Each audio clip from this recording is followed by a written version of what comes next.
गुरु ब्रह्म महिमालिक शरण गुरु ब्रह्म महिमालिक शरण गुरु ब्रह्म महिमालिक शरण। नीर बापा भक्त प्रहलादଙ୍କ କଥା କହିଲେ।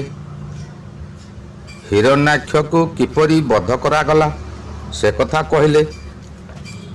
यह शुणी नीरमा कहले, भक्त प्रहलादर विषय जहाँ कहल से तो हेउछि सत्य जुगर बालक।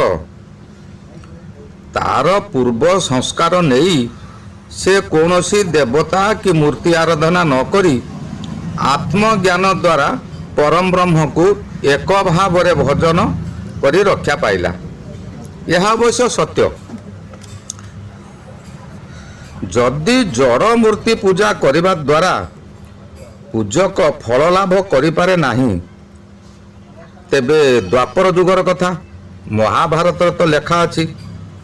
एकलव्य बोली जने शबर से बनस्थ मध्यरे द्रोणंकर मूर्ति स्थापन करी ताहाठारु समस्त धनुर्विद्या शिक्षा करिथिला, जद्वारा कि कुरु पांडव तथा कर्ण अर्जुन आदि महामहावीर पराजित होइथिले। तेबे तुमे जड़ मूर्ति पूजा को अविधि बोली किपरि कहूच?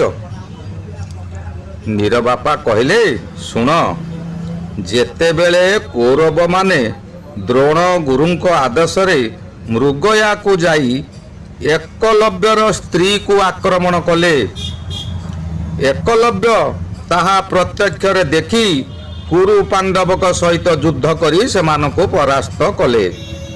शेष रे भरद्वाजଙ୍କ पुत्र द्रोण गुरु से स्थान को जाई तार परिचय मागिबारु सही समय एकलव्य निजर परिचय देई द्रोण मोर गुरु बोली कहले। द्रोण आश्चर्य हो गले, बोले मु निजे द्रोण, मु तो तुम्भको शिक्षा देई नहीं, द्रोण तुम्बर गुरु बोली किपरि कहूच? एकलव्य यह शुणी द्रोण गुरु को तार पल्ली द्वार को डाकी नहीं पूर्वर निर्मित होइतिबा द्रोण मूर्ति को देखाई कहला, आपण जेउ दिन दुर्योधनर घृणा अपमान शुणी मोते युद्ध विद्या शिक्षा आखड़ारू बाहर करदेले, मु अपमान पाई आसी मोर पल्ली द्वार रे एही मूर्तिटी निर्माण करी तांकोठारू समस्त युद्ध विद्या शिक्षा कली।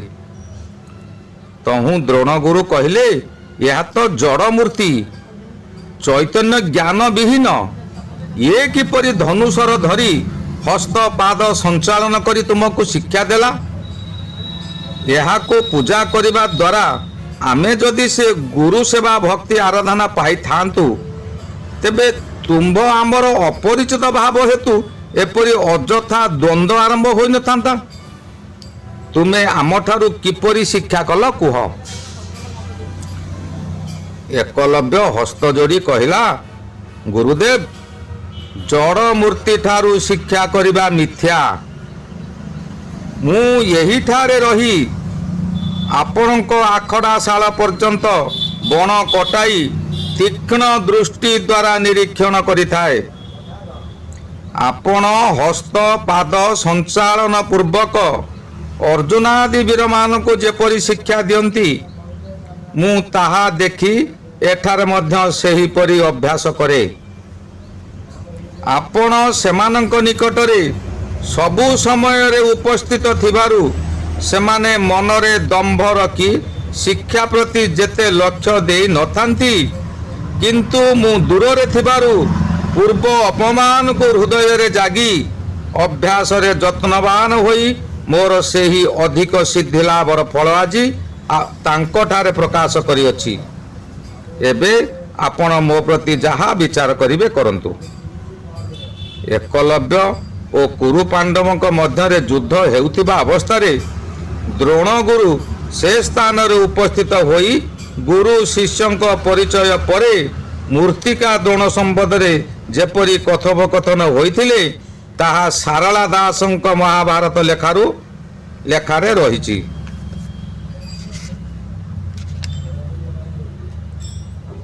ଏହିପରି ଗୁରୁ ଶିଷ୍ୟ ବେନି ଜନ ପରିଚିତ ହେଲେ। ତହୁଁ ଦ୍ରୋଣ କହିଲେ, ତେବେ ନିଶ୍ଚୟ ତୁମ୍ଭେ ଆମ୍ଭର ଶିଷ୍ୟ ପୁତ୍ର। ଯେଉଁ ବିଦ୍ୟାରେ କୁରୁପାଣ୍ଡବ ବୀରମାନଙ୍କୁ ମୋହିତ କରିଅଛ, ସେହି ବିଦ୍ୟା ଦ୍ୱାରା ସେମାନଙ୍କୁ ଜୀବିତ କରାଇ ଦିଅ। ଗୁରୁଙ୍କର ଆଦେଶ ଅନୁମତି ଏକଲବ୍ୟ ଜୀବନ୍ୟାସ ମନ୍ତ୍ର ଦ୍ୱାରା ମୋହିତ ବ୍ୟକ୍ତିମାନଙ୍କୁ ବଞ୍ଚାଇ ଦେଇ ଦ୍ରୋଣଙ୍କୁ ଗୁରୁ ଦକ୍ଷିଣା ଯାଚିଲେ। ଦ୍ରୋଣ ଗୁରୁ କୁରୁପାଣ୍ଡବ କ୍ଷତ୍ରିୟ ବୀର ପୁତ୍ରମାନଙ୍କର ଭବିଷ୍ୟତକୁ ଏହାଦ୍ୱାରା ଅପମାନର ଆଶଙ୍କା କରି ଶିଷ୍ୟ ପୁତ୍ର ଏକଲବ୍ୟକୁ ଶପଥ କରାଇ ତାହାର ବାମ ହସ୍ତ ବୃଦ୍ଧ ଅଙ୍ଗୁଷ୍ଠିକୁ ଦାନ ମାଗିବାରୁ ଏକଲବ୍ୟ ତତ୍ପ୍ରତି କାତର ନ ହୋଇ ନିଜେ ହସ୍ତର ଅଙ୍ଗୁଷ୍ଠି ଛେଦନ କରିଦେଇ ଶସ୍ତ୍ର ବିଦ୍ୟାରେ ଅକ୍ଷମ ହୋଇ ରହିଲେ। ଏକଲବ୍ୟ ପ୍ରଥମରେ କୁରୁପାଣ୍ଡବଙ୍କ ଧନୁର୍ବିଦ୍ୟା ଶିକ୍ଷା ଆଖଡ଼ାରେ ପ୍ରବେଶ କରି ଦ୍ରୋଣଙ୍କ ଠାରୁ ଯେଉଁ ବୀଜ ମନ୍ତ୍ର ପାଇ ଆସିଥିଲା, ସେହି ବୀଜ ମନ୍ତ୍ରକୁ ଧରି ନିଜେ ପଲ୍ଲୀଠାରୁ ଦୃଷ୍ଟି ନିକ୍ଷେପ କରି ସମସ୍ତ ଶିକ୍ଷା କଲା। ଆଜିକାଲି ଏକଲବ୍ୟ କଥାକୁ ଉପଲକ୍ଷ୍ୟ ଦେଇ ଜଡ଼ମୂର୍ତ୍ତି ଠାରୁ ଜ୍ଞାନ ପାଇବା କଥା ଯାହା କହୁଛ, ବୁଝିଲ ସେ ନ୍ୟାୟରେ ଜଡ଼ମୂର୍ତ୍ତି ଦ୍ୱାରା ଜ୍ଞାନ ପାଇବାର ସ୍ଥାନ କାହିଁ? ଆଉ ମଧ୍ୟ ଆମ ଧର୍ମଶାସ୍ତ୍ରମାନଙ୍କରେ ଆତ୍ମଜ୍ଞାନ ବ୍ରହ୍ମ ଉପାସନା ବ୍ୟତୀତ ଜଡ଼ମୂର୍ତ୍ତିର ଆରାଧନାରେ ଜୀବର କୌଣସି ସଦ୍ଗତି ନାହିଁ ବୋଲି ବହୁ ପ୍ରମାଣ ଅଛି। ତାହା ସବୁ କହିବାକୁ ସମୟ ନାହିଁ, ତହିଁରୁ ଗୋଟିଏ ଦୁଇଟି କହୁଛି ଶୁଣ। ଭାଗବତର ତ୍ରୟୋଦଶ ସ୍କନ୍ଧରେ ଅଛି, ଯେ ବ୍ରହ୍ମ ସାଧି ପାରେ ମୋହି ଅରୂପ ଭାବେ ବୋଧ ହୋଇ, ସେ ଲୋକ ତିନି ପୁରେ ଧନ୍ୟ ଅନ୍ୟରେ ନ କରଇ ମାନ୍ୟ। ଶିଳା ପ୍ରତିମା ନ ମାନଇ ଚଣ୍ଡୀ ଚାମୁଣ୍ଡା ନ ପୂଜଇ, ଦୁର୍ଗା ବାସେଳି ଆଦି ହେଲା ମହେଶ ପାର୍ବତୀ ମଙ୍ଗଳା। ଭୁବନେଶ୍ୱରୀ ଶକ୍ତି ଦୀକ୍ଷା ଏହା ନ କରେ ଜ୍ଞାନୀ ଶିକ୍ଷା, ଯେ ନିରଞ୍ଜନ ଦୀକ୍ଷା ସାର ତାହା ସାଧଇ ନିରନ୍ତର। ବଳରାମ ଦାସ ଲେଖିଛନ୍ତି, ରୂପକୁ ଦେଖିନ ଶ୍ରଦ୍ଧା କରୁଥାନ୍ତି ପ୍ରାଣୀ, ପ୍ରୀତି କରୁଥାନ୍ତି ନାନା ଦ୍ରବ୍ୟମାନ ଘେନି। ପୂଜା ରୂପ ଧ୍ୟାନ ନୀତି ରୂପକୁ ବସାଇ, ବ୍ରହ୍ମ ତାଙ୍କୁ ଅଗୋଚର ଗୋଚର ନୁହଁ। ନ ଜାଣନ୍ତି ଅରୂପ ବୋଲିନ ବାସୁଦେବ, ପ୍ରତିମା ପିତୁଳି ପୂଜା କରୁଥାନ୍ତି ଭାବ। ଦେଖୁ ଦେଖୁ ଶୁଣୁ ଶୁଣୁ ବଣା ହୁଅନ୍ତି ଜନ, ପୂଜା କଲା ଦେବତା କି କହିବ ବଚନ। ଜପ ତପ ତୀର୍ଥ କର୍ମ ପୂଜା ବ୍ରତ ମିଛ, ଦେବ ଦେବୀ ପଟଳଏ ମାୟାମାନ ତୁଚ୍ଛ। ଏହା 36 ଗୁପ୍ତ ଗୀତାରେ ରହିଛି।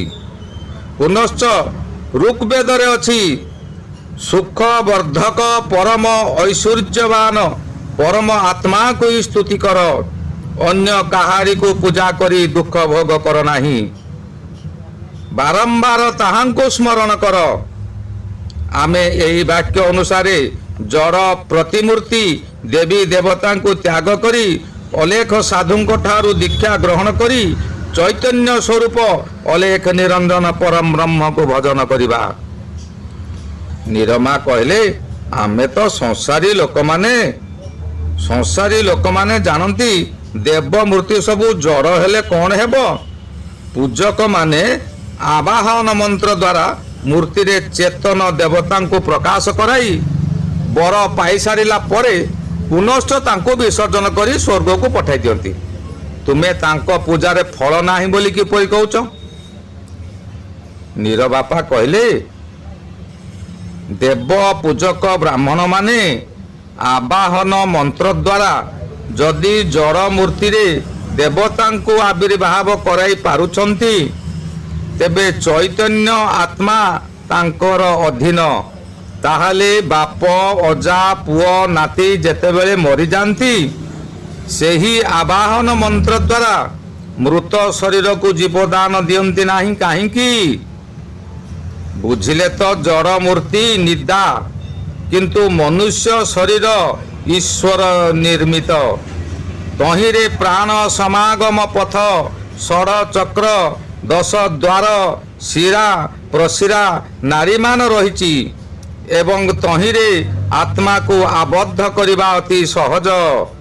ଆବାହନ ମନ୍ତ୍ର ଦ୍ୱାରା ତାହା କରିପାରନ୍ତି ନାହିଁ କାହିଁକି?